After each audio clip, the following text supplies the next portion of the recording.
Lasani joins us right now. He is pastor from Our Lady of the Lord's Church in West Babylon, New York.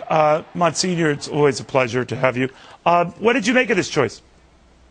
I'm delighted, Neil. It's great. Obviously, he's a man of true humility. I love the fact that he didn't just bless the people from on high, but remember he said to the people, pray for me. That's kind of an open-minded disposition. I like that very much.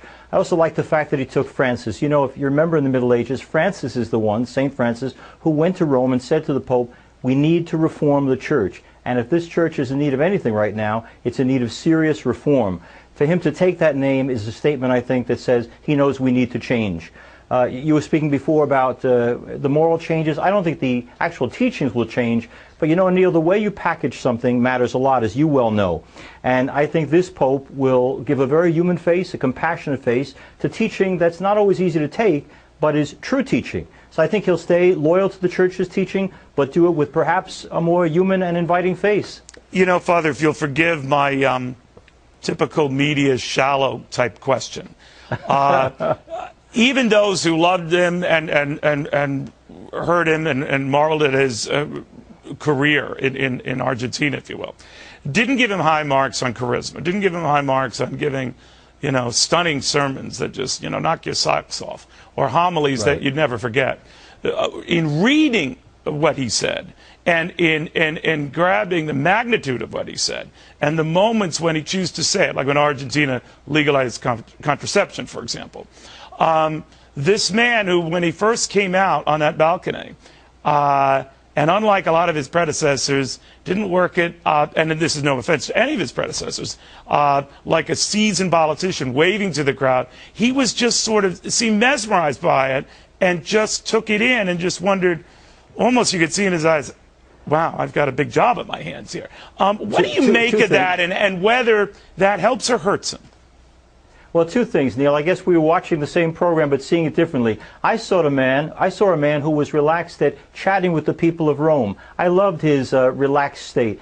He wasn't pontificating. He was just talking conversationally. I also want to remind you, and I know, Neil, you probably had the same experience I did. I was in the presence many times of Mother Teresa. Not a great charismatic figure. Gentle, sincere, authentic. People everywhere wanted to be near her and to listen to her. I'm saying to you, his power comes from his authenticity, not in his high-wire act or his dynamism. And I think people will look at a sincere man and take him seriously because of that. He's sincere, he's authentic, he's living the life he calls others to live. He's genuine. Neil, in this day and age, that's water in the desert.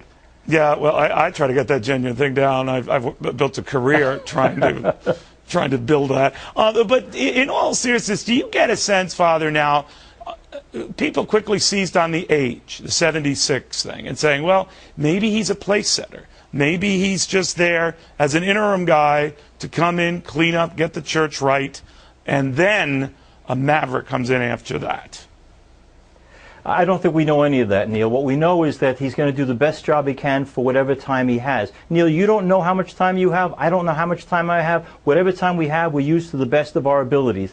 This Pope will use 5 years, 10 years, 20 years maybe, God willing, to do what he believes to be right and true. That's all we can ask of him. What's coming 10 years from now, that's the stuff that we in the media talk about, but who knows? It's all up to God. It is indeed. I know what I'm going to do after. I know exactly what I have. My only goal, Father, is to make sure whatever I have left on earth is at least 1 minute more than Bill O'Reilly.